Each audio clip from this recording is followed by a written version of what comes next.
రామ్టాక్కి తిరిగి స్వాగతం. విద్యార్థుల ఆందోళన రకరకాలుగా జరుగుతుంది. మూడు రోజు నిన్నటికి అర్ధరాత్రికి ఇప్పటికొచ్చిన మార్పు చాలా వడివడిగా జరిగినాయి. సోనం వాంగ్చుక్ నిరాహార దీక్ష విరమించుకోవటం, ఆ తర్వాత అసలు చర్చలకే రావని చెప్పినటువంటి విద్యార్థులు చర్చలకి రావటం, ఈరోజు చర్చ జరపటం.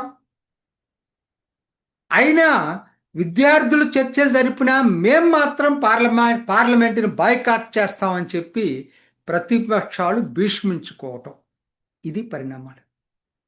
వీటన్నిటికీ భిన్నంగా చక ప్రభుత్వం వాళ్ళు చేయాల్సినటువంటి పనులు చేసుకుంటా వెళ్ళిపోవటం, ఇది ఇంకొక కోణం.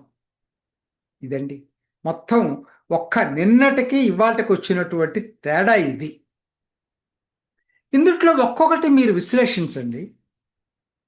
సోనం వాంగ్చుక్ చెప్పిందేంటి?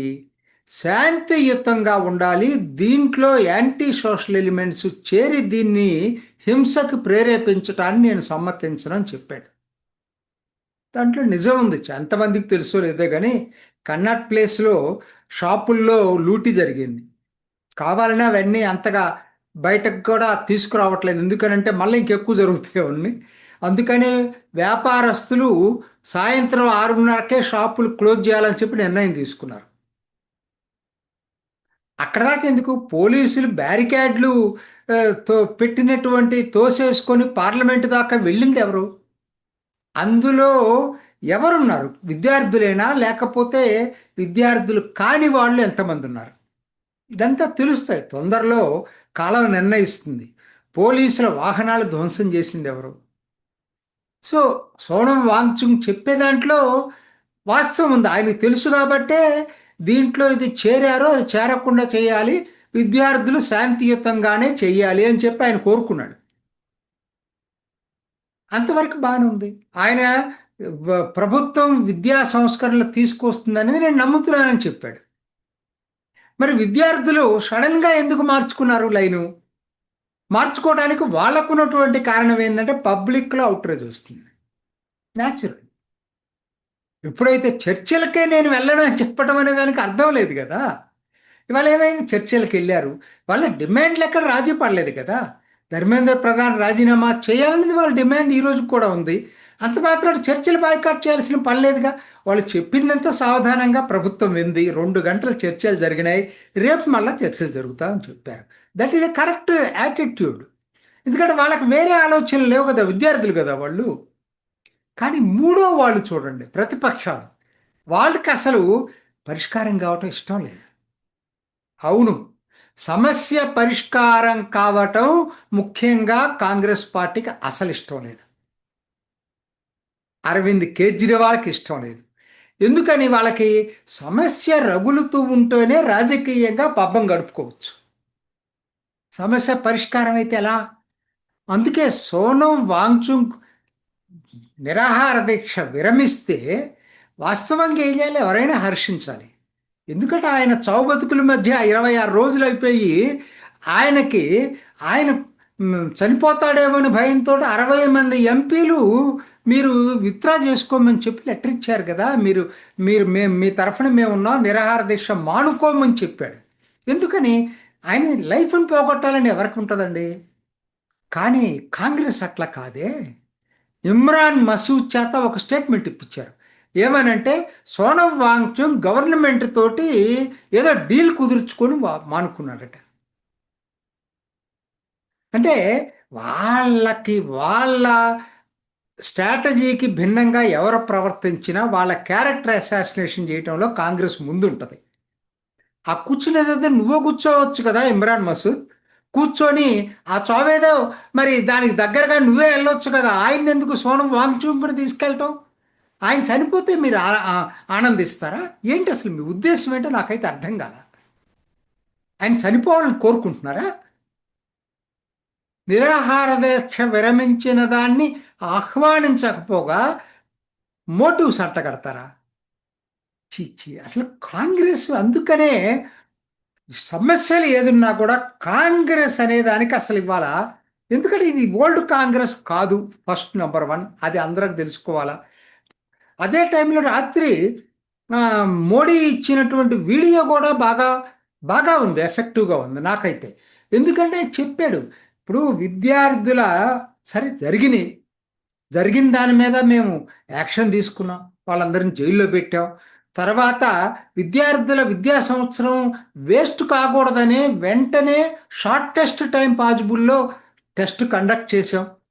రిజల్ట్స్ కూడా వచ్చేసినాయి 19వ తేదీ. సో వాళ్ళందరూ కూడా వివిధ కాలేజీలు ఆ ప్రాసెస్ మొదలవుతుంది. సో మూడోది, ఇంకా మేము చేయబోతున్నాం, ఫాస్ట్ ట్రాక్ కోర్టు తీసుకొస్తున్నాం, రేపు క్యాబినెట్ పెట్టి వీటికి సంబంధించిన మిగతా వాటిని కూడా కఠినంగా చట్టాలు తీసుకురాబోతున్నాం. సో చక చెప్పటమే కాదు, రాత్రి వీడియో చేశాడు, పొద్దున్నే క్యాబినెట్ మీటింగ్లో ఆమోదించడం కూడా జరిగింది. అంటే నేను ఎందుకు చెప్తున్నానంటే, ఇవన్నీ ఇంటెన్షన్స్ ఎక్కడా కూడా ప్రభుత్వంలో బ్యాడ్గా లేవు. అసలు ఫస్ట్ టైం కఠిన చట్టం తీసుకొచ్చింది ఎవరండి? 2024లో మోడీ ప్రభుత్వమే తీసుకొచ్చింది కదా కఠిన చట్టం అనేది. దాన్ని ఇంకా ఇంకా కఠినంగా చేయాలని చెప్పి ఇప్పుడు డిసైడ్ చేశారు. సోమవారం పార్లమెంట్లో పెడతారు అది. ఇవన్నీ నచ్చంది ఎవరికాయా అంటే కాంగ్రెస్ పార్టీకి. మరి అసలు నాకు అర్థం కావట్లేదు, చిన్న లాజిక్ ఎక్కడ మిస్ అవుతున్నారండి? ప్రభుత్వం కూడా ఎందుకు అడగదండి ప్రతిపక్షాలని? రాహుల్ గాంధీ ఒక పవర్ పాయింట్ ప్రజెంటేషన్ పెట్టి 152 లీకులు ఉన్నాయి అని చెప్పాడు, జీరో కన్వెక్షన్స్ అని చెప్పాడు. ఒక్కటి అడుగుతానండి, 152 కేంద్ర ప్రభుత్వంలో జరిగిన లీకుల, రాష్ట్ర ప్రభుత్వాల్లోయ అన్ని కలుపుకోనా? అందరికి తెలుసు ఎక్కువ భాగం రాష్ట్ర ప్రభుత్వాలే. అసలు ఎక్కువ లీడ్ రోల్ ఎవరికి తెలుసా ఇందుట్లో? కాంగ్రెస్ అధికారంలో అప్పుడు ఉండేది రాజస్థాన్, అశోక్ గెహ్లాట్ సీఎంగా. అప్పుడు చివరికి సచిన్ పైలట్ మీద కేసు పెట్టారు వాళ్ళు, వాళ్ళ కాంగ్రెస్ నాయకుడి మీద. అన్ని లీకులు వచ్చినాయి అక్కడ రాజస్థాన్లో. అక్కడ దాకా ఎందుకండి? ఇవాళ తెలంగాణలో విద్యాశాఖ మంత్రిగా రేవంత్ రెడ్డి ఉన్నాడు. మరి నేను నిన్నే వీడియోలో చెప్పాను కదా లీకులు వచ్చినాయని చెప్పి. ఇక్కడ జరిగింది, ఇది 7 టీచర్లు కూడా సస్పెండ్ చేశారు. మరి ధర్మేంద్ర ప్రధాన్ ఒక్కడే రాజీనామా చేయాలా? మరి రేవంత్ రెడ్డి కూడా రాజీనామా చేయాలి కదా ఈ లెక్కలే. ఆయన కదా విద్యాశాఖ మంత్రి. 152లో అత్యధికం రాష్ట్ర ప్రభుత్వాలు, కేంద్రం నీట్ వచ్చి 3. అంటే ఒకటైనా తప్పే నా దృష్టిలో, అది వేరే విషయం. కాకపోతే అనాలోచితంగా మాట్లాడకూడదు కదా. 152 అని మీరు అంటున్నారేంటి? నీటు దాంతో పోల్చొద్దు, నీటు చాలా ఖర్చులు పెట్టుకుని రాస్తున్నారు, చాలా టెన్షన్లో ఉంటుంది అన్నాను. అటువంటి 152 ఫిగర్ ఎందుకు తీసుకొచ్చారు? తీసుకొచ్చినప్పుడు పోలుస్తాం. మరి రాష్ట్రాలకి ఎక్కువ కేసులు రాష్ట్రాలే కాబట్టి లీకేజ్ జరిగినటువంటిది.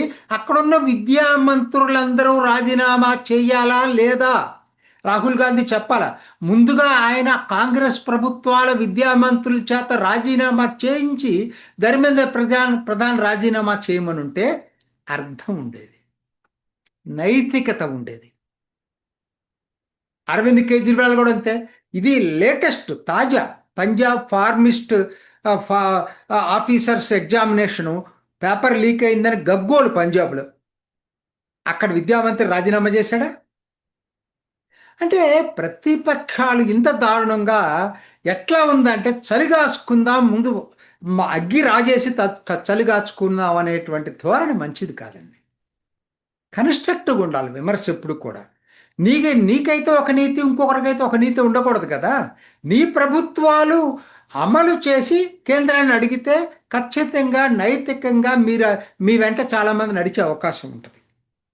అసలు ఏం జరుగుతుందండి వాళ్ళ అసలు అర్థం కావట్లేదండి.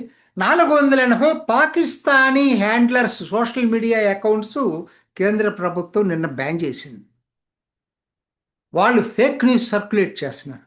దీంట్లో ఎన్నో ఉన్నాయండి. దీంట్లో నేను ఇప్పుడు ఆటి జోలికి వెళ్ళట్లేదు. ఎఫ్సిఆర్ఏ సవరణలు తీసుకురావటం చాలామందికి ఇష్టం లేదు. మావోయిజం పూర్తిగా నిర్మూలించడం చాలామందికి ఇష్టం లేదు. ఎన్నో అసలు ఒకటి కాదు, వాళ్ళందరూ ఒకటయ్యారు. వాళ్ళందరూ ఒకటయ్యారు. ఎవరండి వచ్చేది? అసలు బయటకు వచ్చి మాట్లాడుతుంది నాకు ఆశ్చర్యంగా ఉంది. ఎవరెవరు? మీసా భారతి. ఆవిడ ఇవాళ వచ్చి అంత అవినీతిలో కూరుకుపోయి అవినీతి డబ్బుల్లోనే వాళ్ళందరూ ఉన్నటువంటి వ్యక్తి ఇవాళ వచ్చి దీని గురించి మాట్లాడుతుంది. మెహబూబా ముఫ్తీ త్రివర్ణ పతాకమే ఎత్తనని చెప్పినటువంటి వ్యక్తి ఆవిడ ఇవాళ దీనికి ఛాంపియన్గా మారిపోయింది. అసలు వీళ్ళందరినీ నాకు ఆశ్చర్యంగా ఉంటుంది అనమాట వీళ్ళ పేర్లు వింటుంటే. సో నా పాయింట్లలో ఒకటేనండి, మోడీ మీద అక్కసుతోటి విద్యార్థుల్ని పావులుగా ఉపయోగించుకోవద్దు. విద్యార్థుల సమస్యని విద్యార్థుల సమస్యగానే చూడండి. మిగతా రాజకీయాలు మీరు వాళ్ళు బీజేపీ మీరు కొట్టుకోండి, ఎందుకంటే వాళ్ళు యంగ్స్టర్స్ అండి, వాళ్ళకి ఎంతో భవిష్యత్తు ఉంది ఇంకా జీవితంలో. వాళ్ళకి పేపర్ లీక్ అయినందుకు వాళ్ళ మానసిక వేదన గురించి అందరం అర్థం చేసుకుంటాం. ఇంకా వాళ్ళని అసలు సెటిల్ చేయకుండా సమస్యని ఉంచాలి అని కోరుకుంటుందే ప్రతిపక్షం. అది క్రూరత్వం, నేరత్వం. అది మాత్రం ఎటువంటి పరిస్థితుల్లో కూడా ఖచ్చితంగా ప్రతిపక్షాల వైఖరిని ఎండగట్టాల్సినటువంటి అవసరం ఉంది. మొత్తం మీద రేపటి టాక్స్ తోటి ప్రభుత్వం విద్యార్థుల విషయంలో సానుకూలంగా వాళ్ళ డిమాండ్లని నెరవేరుస్తుందని ఆశిద్దాం. సమస్య పరిష్కారం అవుతుందని ఆశిద్దాం. ఎందుకంటే దేశంలో చేయాల్సిన పార్లమెంట్లో ఇప్పుడు ఎన్నో బిల్లులు ఉన్నాయి పాస్ కావాల్సినవి. సో దాన్ని దృష్టిలో పెట్టుకునైనా ప్రభుత్వాన్ని ఒకటే స్వాగతిస్తున్నాను, విద్యార్థులతోటి సంప్రదింపులు జరుపుతున్నారు, ప్రతిపక్షాలతోటి కాదు. ప్రతిపక్షాల విషయంలో కఠిన వైఖరితోనే ఉండండి, విద్యార్థులతో సానుకూల దృక్పథంతో ఉండండి. ఇది ఈనాటి రామ్ టాక్. ఇంకొక ఎపిసోడ్లో మళ్ళీ కలుసుకుందాం. నమస్తే. చూసారు కదండి, మరి ఈ వీడియో కనుక మీకు నచ్చినట్లయితే ఒక లైక్ కొట్టేసి మీ అభిప్రాయాన్ని కూడా కామెంట్ బాక్స్లో తెలియజేస్తూ ఇలాంటి ఇంట్రెస్టింగ్ అప్డేట్స్ కోసం మా ఛానల్ని సబ్స్క్రైబ్ చేసుకోండి.